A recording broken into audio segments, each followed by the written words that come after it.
Hello दोस्तों, twelfth bipartite settlement के अंदर डिफरेंट एस्पेक्ट्स हैं और इस वीडियो में हम स्केल्स ऑफ पे इस पार्ट को लेकर के डिस्कशन करेंगे, अंडरस्टैंड करेंगे।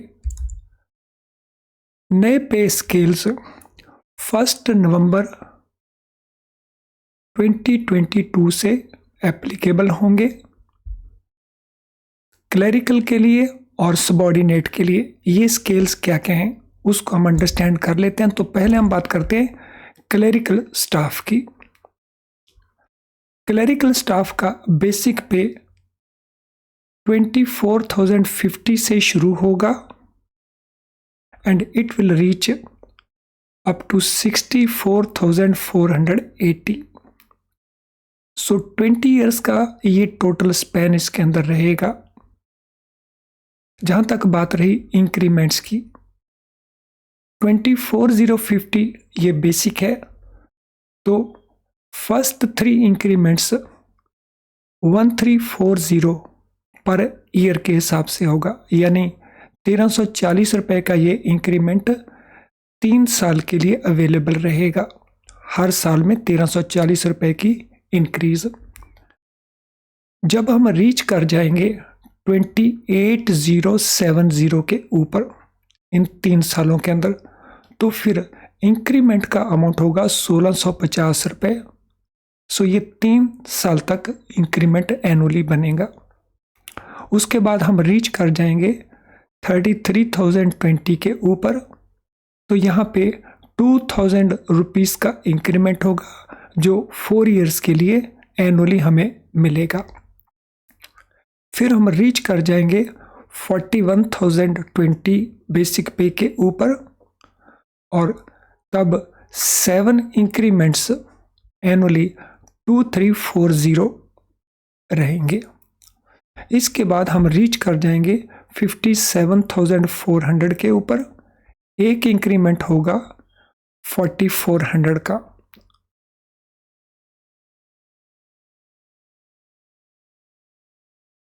और इसके बाद हम रीच कर जाएंगे 61,800 के ऊपर, एक इंक्रीमेंट होगा 2680 का। और इसके चलते हम फाइनली 64,480 जो 20 ईयर का स्पैन है उसके ऊपर पहुंच जाएंगे। इसके अलावा स्टैग्नेशन इंक्रीमेंट है, उसका जिक्र भी हम करेंगे, लेकिन पहले हम केवल जो बेसिक स्किल्स हैं उनकी बात कर रहे हैं। अगर हम सबॉर्डिनेट स्टाफ की बात करते हैं तो सबॉर्डिनेट स्टाफ के केस में बेसिक पे जो इनिशियल है वो है 19,500 19,500 रुपये। 4 इंक्रीमेंट होंगे 665, हर एक इंक्रीमेंट का वैल्यू होगा। हम रीच कर जाएंगे 22,160 के ऊपर। फिर 5 साल के 5 इंक्रीमेंट होंगे 830 रुपीज़ पर एनम। 26,310 पहुंचने के बाद ये इंक्रीमेंट होगा 990 का, 990 रुपये का, और ये 4 इंक्रीमेंट होंगे। तब हम पहुंचेंगे 30,270 के ऊपर। फिर हमारे इंक्रीमेंट का अमाउंट 1170 हो जाएगा और ये 3 साल तक हमारा इंक्रीमेंट हमें मिलेगा। 33,780 पर पहुंचने के बाद 3 साल का इंक्रीमेंट होंगे 1345 उसकी वैल्यू होगी, और इसके चलते हम 20 साल को कंप्लीट कर लेंगे। 37,815 ये हमारा मैक्सिमम पे स्केल का वैल्यू है।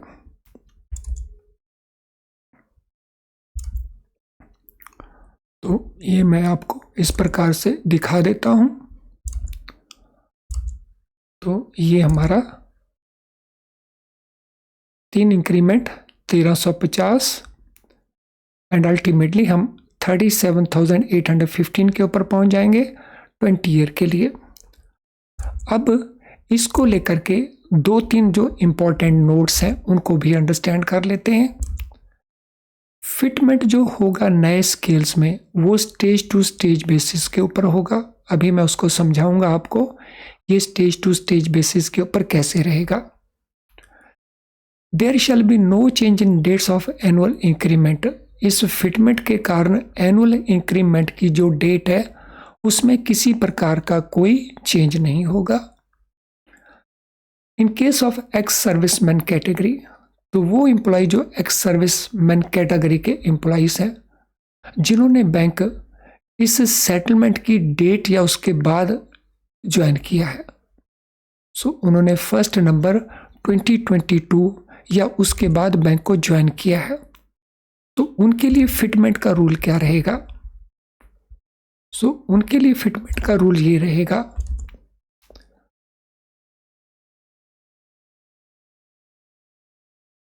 have been issued ad hoc provisional fitment shall be refixed as per provisions of this settlement with protection of emoluments as per last drawn pay in the services। अपनी services में जो last drawn payment ले रहे थे वो उसको protect किया जाएगा और उनका सेटलमेंट इस नई सेटलमेंट के मुताबिक होगा। And in other cases where regular fitment has been issued, तो यहाँ पे जो एडहॉक प्रोविजनल फिटमेंट है, लेकिन यहाँ पे हम रेगुलर फिटमेंट की बात कर रहे हैं। Their basic pay in the revised scale shall be refixed in the same manner as in clause A above. तो क्लॉज ए अबव क्या है, तो ये हमारी क्लॉज ए अबव है, यानी स्टेज टू स्टेज उनकी फिटमेंट रहेगी।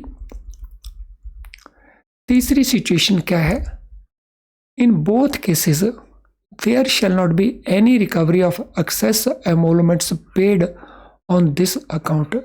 इन दोनों केसेस में अगर किसी को एक्सेस एमोलमेंट मिल चुके हैं तो उसकी किसी प्रकार की रिकवरी नहीं होगी एक्सेस अमाउंट की। अब हम फिटमेंट चार्ट को देख लेते हैं जो इसके शेड्यूल 3 के अंदर अवेलेबल है। तो let us see that fitment chart. So ये फिटमेंट चार्ट है, शेड्यूल 3। इस फिटमेंट चार्ट के मुताबिक क्लरिकल स्टाफ के लिए और सबॉर्डिनेट स्टाफ के लिए, तो ये हमारी होगी स्टेज। ये 11th बाईपार्टाइट के मुताबिक है, ये 12th बाईपार्टाइट के मुताबिक है। 11th बाईपार्टाइट के मुताबिक 17,900 का जो बेसिक स्टेज था, तो अब वो रहेगा 24,050 का। एंड अकॉर्डिंगली आप अपनी बेसिक पे को यहां से कंपेयर कर सकते हैं। So just compare your basic पे हियर और अकॉर्डिंगली आप अपनी सेटलमेंट कर सकते हैं फिटमेंट। फॉर एग्जांपल, अगर कोई स्टाफ इस 10th स्टेज के ऊपर है 29,060 बेसिक पे के ऊपर, तो उसकी बेसिक पे हो जाएगी 39,020। अगर कोई 15th स्टेज के ऊपर है, लेट अस से ऑन दिस स्टेज 37,470, तो उसका फिटमेंट हो जाएगा 50,380 के ऊपर।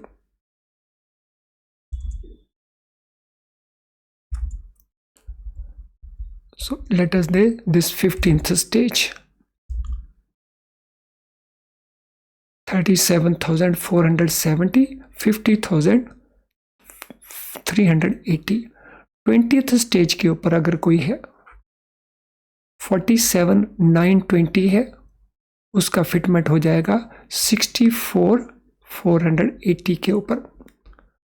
तो यहां से आपके शुरू होते हैं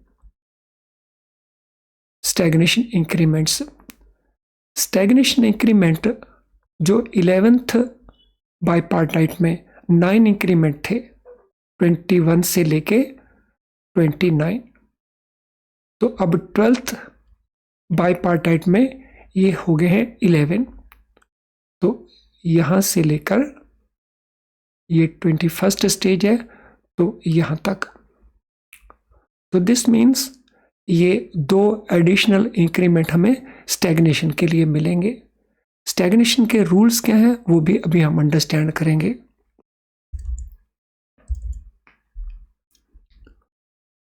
अब हम सबॉर्डिनेट स्टाफ का देख लेते हैं।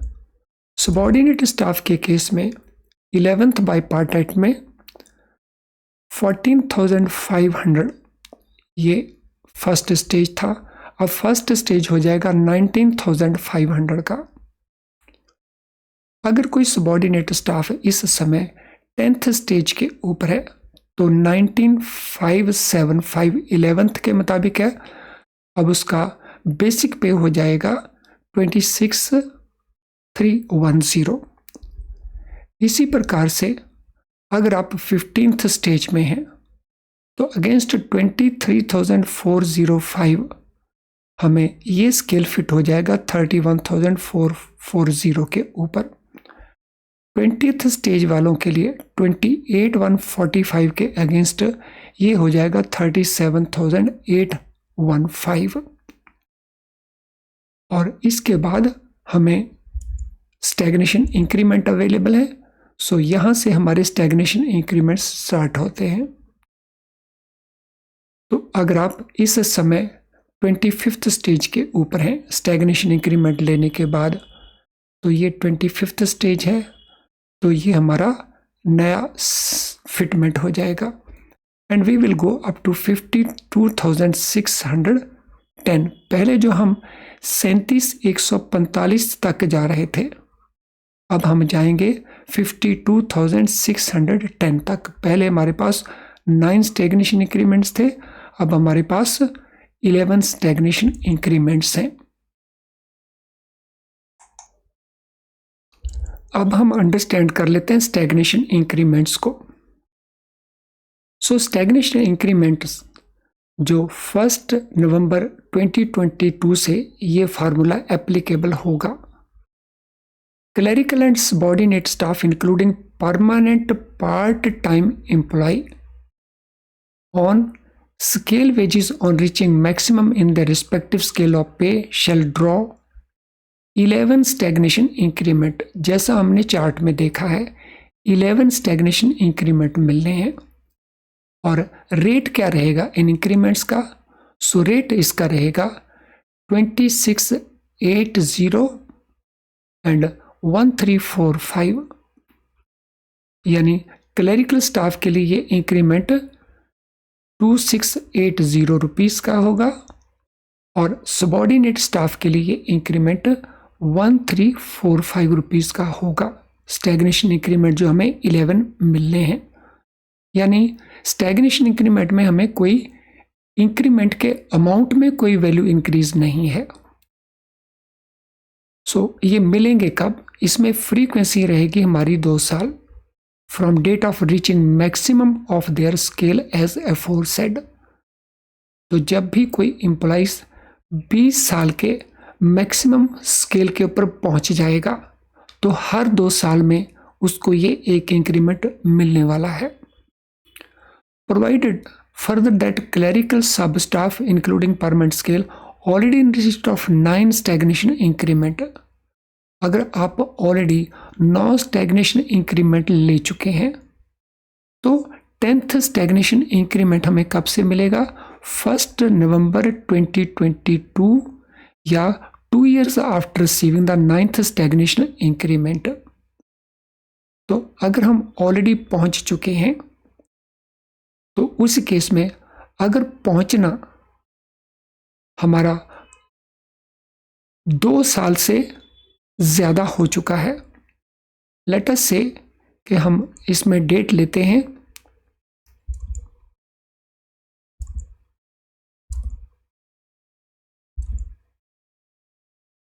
इस रूल को मैं सामने रख लेता हूं, तो इसको मैं एक्सप्लेन कर रहा हूं। तो ये इंक्रीमेंट हमें मिलने हैं कैसे? अगर कोई स्टाफ मेंबर ऑलरेडी इस डेट को पहुंचा है, लेट अस से 1/11/2022 21 को। अगर आप स्टैग्नेशन को अचीव कर चुके हैं तो उस केस में ये रूल क्या कहता है, जब आपके 2 साल हो जाएंगे यानी 1/11/23 इस डेट को आप एलिजिबल हो जाएंगे फॉर स्टैग्नेशन इंक्रीमेंट। लेकिन अगर आप लेटस से 1/11/2020 को 9th स्टैग्नेशन इंक्रीमेंट ले चुके हैं तो उस केस में 1/11/2022 को आपको स्टैग्नेशन इंक्रीमेंट मिल जाएगा। या आप 1/11/2019 को स्टैग्नेशन के ऊपर पहुंच चुके हैं, 9 इंक्रीमेंट ले चुके हैं, तो भी आपका इस डेट को शुरू हो जाएगा। तो this is what this rule says. और आगे क्या कहता है, दोज क्लरिकल स्टाफ और subordinate staff shall be eligible for 11th stagnation increment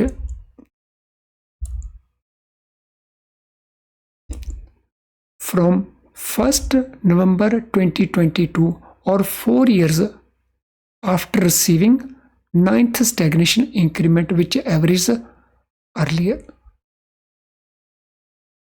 तो दूसरे शब्दों में हम ये कहें कि 10th स्टैग्नेशन इंक्रीमेंट रिलीज किया जाएगा 2 साल के बाद after release of 9th stagnation increment, और 11th स्टैग्नेशन इंक्रीमेंट को रिलीज किया जाएगा 4 साल के बाद after release of 9th stagnation increment. The financial benefit of 10th and 11th stagnation increment shall be paid with effect from 1st November 2022 or from the date of release of the increment whichever is earlier। तो यहाँ पे एक illustration के through इसको समझाया भी गया है, तो उसको भी हम अंडरस्टैंड कर लेते हैं।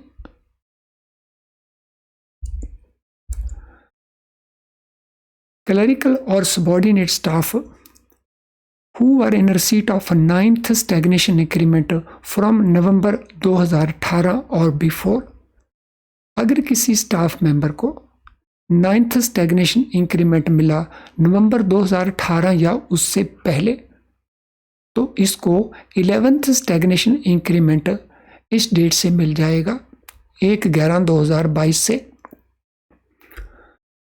अगर 9th stagnation increment between December 2018 and October 2020 मिला, तो यहाँ पे हमें जो 10th स्टैग्नेशन इंक्रीमेंट मिलेगा वो 1/11/2022 से मिल जाएगा। और 11th स्टैग्नेशन इंक्रीमेंट हमें कब से मिलेगा, 4 years from date of release of 9th stagnation increment. तो 9th स्टैग्नेशन इंक्रीमेंट अगर उसको मिला लेटस से, क्योंकि ये पीरियड बीच में दिया है, अगर उसको मिला लेटस से फरवरी 2019 को, तो इस केस के अंदर जो 11th स्टैग्नेशन इंक्रीमेंट है वो मिलेगा फरवरी 2023 के अंदर। Who are in receipt of 9th stagnation increment from November 2020 और आफ्टर, जिनको नवंबर 2020 के बाद मिला है, तो उनके केस में क्या हो जाएगा, 10th स्टैग्नेशन इंक्रीमेंट जो मिल जाएगा उनको 1st नवंबर 2022 और 2 years after receiving 9th stagnation increment. तो इसकी एग्जांपल हम ले सकते हैं। फॉर एग्जांपल, अगर इनको मार्च 2021 के अंदर स्टैग्नेशन इंक्रीमेंट 9th मिला, 9th स्टेज थी इंक्रीमेंट की, तो इसमें 2 साल ऐड हो जाएंगे, यानी मार्च 2023 से उसको 10th इंक्रीमेंट मिल जाएगा और 11th इंक्रीमेंट उसको मार्च 2025 से मिल जाएगा। तो ये है डेफिनेशन, इलस्ट्रेशन इन स्टेजेस के फिटमेंट की। फ्रेंड्स, हम इस डिस्कशन को कंटिन्यू रखेंगे और दूसरे लेसन्स के अंदर। तो अब इसको हम यहीं पे समाप्त करेंगे। Thank you friends.